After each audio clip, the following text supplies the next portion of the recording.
So guys, जैसा कि हमने पिछले एपिसोड में देखा कि सभी एल्डर इकट्ठा हो रहे थे जो वांग को मारना चाहते थे। सभी पेटिशनर उस जगह से निकलने लगे, पर सेलेस्टियल ट्राइब का प्रोटेक्टर भी वहां चुका था। शियाओ समझ गया कि वो इन लीडर के हाथ लग गया तो उसका बचना मुश्किल होगा, इसीलिए वो तेलिस्मान की मदद से भाग निकला। पर सेलेस्टियल ट्राइब प्रोटेक्टर ने अपने मैजिक मिरर से उसे ढूंढ लिया और अब बाकी सभी क्लेन के लीडर भी वहाँ आ चुके थे जिनकी पावर सेक्ट मास्टर रियल्म में थी, और सभी मिलकर शियाओ पर अटैक करने लगे। शियाओ ने उनके अटैक को रोकने की कोशिश की, पर वो काफी कमजोर हो गया जिससे वो भागने लगा, पर उन सभी ने उसे भागने नहीं दिया और घेर लिया था। पर अब वहाँ क्यों दाओ भाई भी आ चुके थे, साथ में वो गोल्डन इमोटल भी आ चुका था जिसे हम फालन इमोटल के नाम से भी जानते हैं। सभी लीडर उसे देखकर हैरान थे। दाओ भाई शियाओ से बोलते हैं कि तुमने इतनी उम्र में कल्टिवेशन का एक नया पाथ बनाया और तीनों हेवनली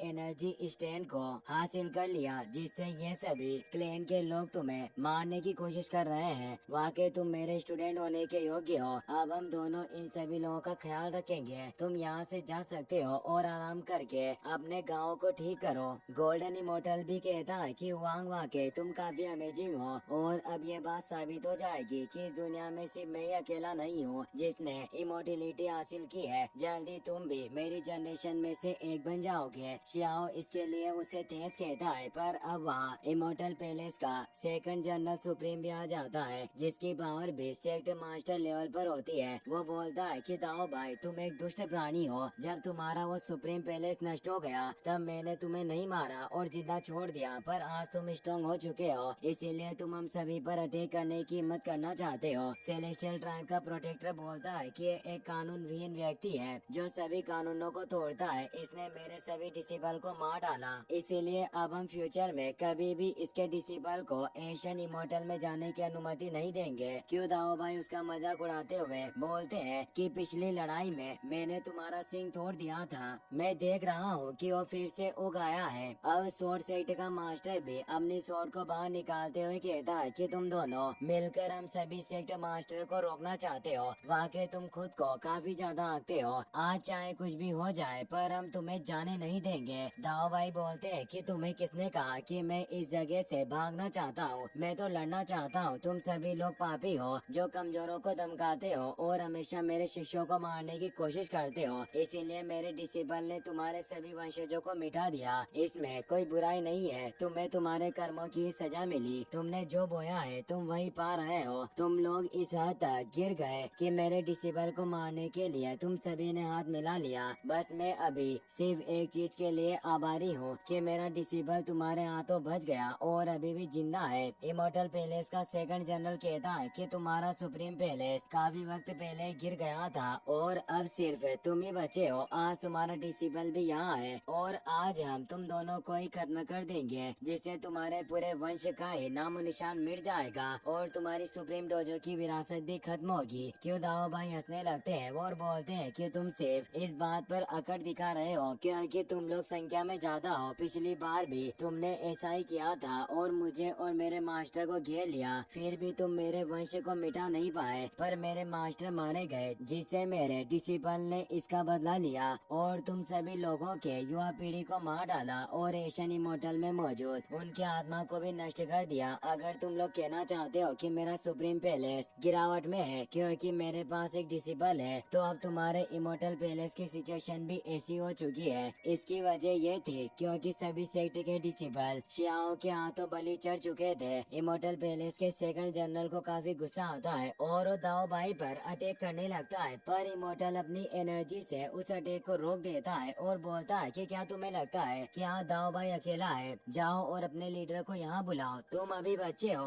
हमसे लड़ने की तुम्हारी औकात नहीं। सेकंड जनरल सभी लीडर से कहता है कि आज हमारा दुश्मन एक ही है जो सालों से हमें परेशान कर रहा है, इसीलिए तुम लोगों को भी मेरे साथ एक्शन लेना चाहिए। सेलेस्टियल ट्राइब का प्रोटेक्टर भी सभी से कहता है कि ये हुआंग और उसका मास्टर आज हमारे सामने मौजूद है और इन दोनों को मारने का इसके अलावा बेहतर मौका कभी नहीं होगा। इन्होंने हमारे सैकड़ों डिसिबल को मारा है। अगर आज हम इन्हें बचकर जाने दें तो ये आगे चलकर हमारे पूरे कुल का सफाया कर सकते हैं, इसीलिए हमें अपने डिसिबल का बदला लेने के लिए साथ में हाथ मिलाकर काम लेना होगा। दाओ भाई शियाओ से कहते कहते हैं कि लड़के प्रोटेक्टर तुम पर आके गड़ाए हुए हैं, पर लगता है कि इस बार फिर से ये अपना सिंह तुड़वाना चाहता है। प्रोटेक्टर गुस्से में दाओ भाई पर अटैक करने आता है, पर दाओ भाई उसके अटैक को रोक लेता है। वो अपने बुलहेड से उन पर अटैक करता है, पर वो आसानी से उस अटैक को रोक लेते हैं क्योंकि उनकी पावर काफी बढ़ चुकी थी। वो प्रोटेक्टर को दूर फेंकते हैं और तेजी से जाकर उसके एक सिंह को तोड़ देते हैं और उस सिंह को लेकर शियाओ को सौंप कर बताते हैं कि ये मेरी तरफ से एक गिफ्ट है। इस प्रोटेक्टर के ये सिंह लीक जैसे है जो काटने के बावजूद भी वापस उग जाते हैं, पर ये तुम्हारे बहुत काम आ सकता है। शियाओ उसे अपने पास रख लेता है और इसके लिए थैंक्स कहता है। दाओ भाई अब सभी से कहते हैं कि अगला और कौन मुझसे लड़ना चाहता है। सेकंड जनरल बोलता है कि हम सभी सुप्रीम सेक्ट के लोग हैं, इसीलिए हम सभी को साथ में मिलकर एक्शन लेना चाहिए। तो वो यून क्लैन और हडेस क्लैन का लीडर मिलकर उसके साथ एक डिवाइन प्रोजेक्शन को एक्टिवेट करता है, जिससे वो दाओ भाई पर अटैक करते हैं। दाओ भाई भी अपने डिवाइन एंड की मदद से उसके अटैक को रोक देते हैं। वहीं अब सनफ्लावर, निंगगिन और डीमन ड्रैगन सेक्ट लीडर एक साथ अपनी एनर्जी को मिलाकर गोल्डन इमोर्टल पर अटैक करते हैं, पर वो उनके अटैक को रोकने लग जाता है। सोर्ड सेक्ट का लीडर कहता है कि इमोर्टल तुम पिछली लड़ाई में भी हमारे द्वारा दबा दिए गए थे, फिर भी तुम्हारी इस तरह से अटैक करने की हिम्मत कैसे हुई, और उस पर अटैक करके उसे दूर कर देता है। इमोर्टल गुस्से में कहता है कि वो तुम ही हो जिसने चालाकी से पीठ पीछे वार किया और मुझे मारने पर मजबूर किया, और वो अपने सेलेस्टियल डिवाइन बॉडी को एक्टिवेट कर लेता है। डीमन ड्रैगन सेक्ट लीडर अपनी ड्रैगन बॉडी से उस पर अटैक करने लगता है, पर वो डिवाइन बॉडी उसे रोकती है और उस ड्रैगन को बीच में से चीर देती है। शियाओ को ये काफी अच्छा लगता है और वो कहता है कि सीनियर इमोर्टल, इस डीमन ड्रैगन से बनाया हुआ सूप काफी स्वादिष्ट होता है, इसीलिए इस फाइट के बाद मैं आपको इसका टेस्ट चखाऊंगा। वहीं दाओ भाई अपनी 89 हेवनली स्किल को एक्टिवेट कर लेते हैं, जिससे एक डोमेन क्रिएट होने लगता है, पर वो लीडर वहाँ से भागने लगते हैं, पर वो यून सेक्ट का लीडर उसमें फंस जाता है, जिसे वो मारने लगता है। वहीं बचे हुए सारे लीडर फालेन इमोर्टल पर अटैक कर रहे होते हैं, पर वो अपनी डिवाइन बॉडी से सभी अटैक को रोक रहा था और अब उन्हें मारने की कोशिश करने लग जाता है, जिससे अब वहाँ एक भयानक लड़ाई हो रही थी। साथ ही अब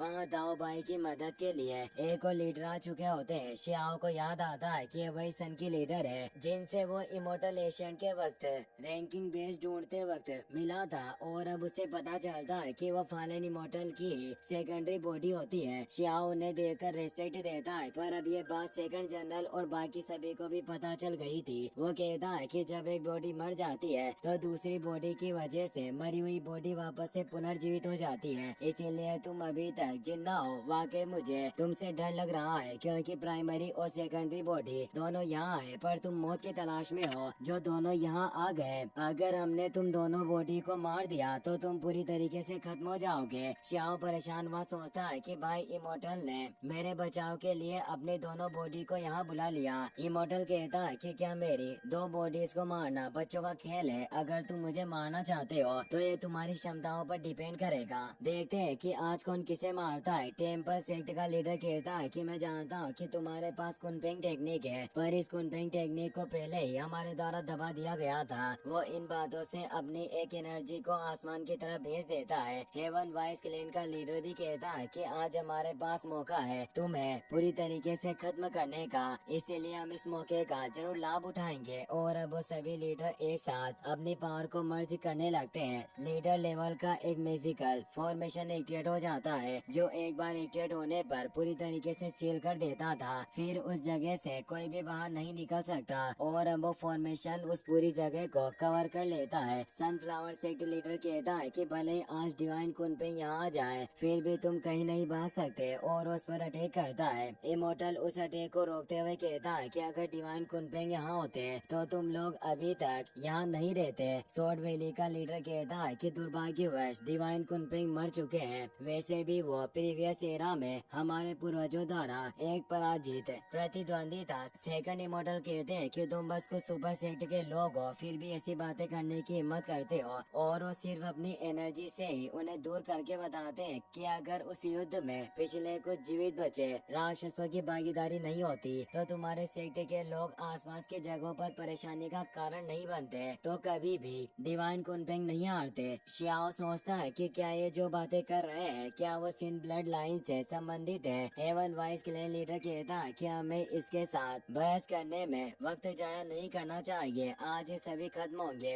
और अपनी ब्लडी किलिंग मूव को एक्टिवेट करता है। इस अटैक में काफी फियर से मर्डर्स ओरा समाई था जो ओरा इमोर्टल को घेरने लगता है और दूसरी तरफ से स्वॉर्ड सेक्ट लीडर भी अटैक करता है। इमोर्टल स्वॉर्ड वर्ड को एक्टिवेट करके इस अटैक को रोक देता है। अब उनके बीच कॉम्बैट फाइट होने लग जाती है जिससे काफी फियर्स स्लैश निकलते हैं। इमोर्टल आसानी से उन दोनों को दूर कर देता है पर अब सनफ्लावर सेक्ट लीडर भी अटैक करने लगता है। तभी इमोर्टल की सेकेंडरी बॉडी कुनपेंग मूव को एक्टिवेट कर देते हैं जिसके अटैक से वो सनफ्लावर सेक्ट के हमले को रोक देते हैं। दाओ भाई फर्स्ट और सेकंड इमोर्टल सभी 9 लीडर से फाइट करने की कोशिश कर रहे होते हैं पर कुछ लीडर मौका देकर शियाओ पर टाइगर और राइनो बीस्ट से अटैक कर देते हैं। शियाओ ट्रेजर की मदद से बच रहा होता है। फालन इमोर्टल ये देख लेता है। वो अपने पास मौजूद लीडर को जल्दी से दूर फेंकता है और शियाओ के पास जाकर उस राइनो को पकड़कर बीच में से फाड़ देता है। शियाओ ये देखकर चौंक जाता है। हेवन वाइस गॉड कहता है कि इमोर्टल तुमने मुझे नजरअंदाज करके वांग को बचाने की कोशिश की, अब मेरे इस अटैक का सामना करो। वो ब्लडी स्वॉर्ड से उस पर अटैक करने लगता है जिससे वो भागने लगता है पर आगे से स्वॉर्ड सेक्ट का लीडर भी उस पर जायंट स्वॉर्ड से अटैक कर देता है। सेकंड जनरल भी इसमें अपनी पावर को मर्ज कर देता है। इमोर्टल उस अटैक से बच जाता है पर वो कमजोर हो चुका था जिससे अब वो अपने विंग्स की 9 डिस्ट्रॉय इमोर्टिलिटी टेक्निक को एक्टिवेट कर लेता है। यह देखकर हेवन वाइस लीडर हैरानी से कहता है कि यह तो इमोर्टल पैलेस की टेक्निक है। इमोर्टल कहता है कि तुम चिंता मत करो, यह इस इमोर्टल के पैलेस के द्वारा बनाई गई टेक्निक नहीं है, इसे सिर्फ मैंने बनाया है। इससे गुस्सा होकर सेकंड जनरल उस पर अटैक करने आता है पर वो उसे रोक देता है। उन लीडर की संख्या काफी ज्यादा होती है जिससे वो कमजोर पड़ रहे होते हैं। सेलेस्टियल ट्राइब प्रोटेक्टर भी मौका देखकर फालन इमोर्टल पर अटैक कर रहा होता है जिससे वो कमजोर पड़ रहे थे। फालन इमोर्टल कमजोर होने लगता है तभी इस फॉर्मेशन पर अटैक होता है पर अब शियाओ के दोस्त किंग तियान पेंग और गोल्डन विंग से दापेंग वहाँ आ चुके थे जो उस फॉर्मेशन को तोड़ने की कोशिश करने लगते हैं। सेकंड जनरल कहता है कि ये सभी धर्मों के बीस्ट भी हमारी इस बैटल में शामिल होना चाहते हैं, या आखिर अपने आप को क्या समझते हैं। और वो उन दोनों से कहता है कि तुम चाहे कितनी भी कोशिश कर लो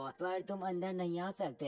हेवन वाइस क्लेन का लीडर कहता है कि इन दोनों से कोई फर्क नहीं पड़ेगा, आज चाहे यहाँ कोई भी आ जाए वो इस लड़ाई का रुख नहीं बदल सकता, आज जीत हमारी होगी। सनफ्लावर सेक्ट लीडर शियाओ से कहता है कि लड़के तुम्हारी वजह से ही यह जंग शुरू हुई पर अब फाइनली तुम अपने सभी लोगों के साथ खत्म हो गए। पर तभी वहाँ ऊपर से गॉडेस लियो के लीफ उस फॉर्मेशन पर गिरने लगते हैं और वहाँ गॉडेस लियो की आवाज आती है कि वाकई तुम मेरे डिसेबल को मारना चाहते हो। शियाओ उनकी आवाज सुनकर काफी खुश होता है। सभी लीडर काफी हैरान होते हैं क्योंकि अब गॉडेस लियो वहाँ आ चुकी थी। इसी के साथ ये एपिसोड यहीं पर खत्म हो जाता है।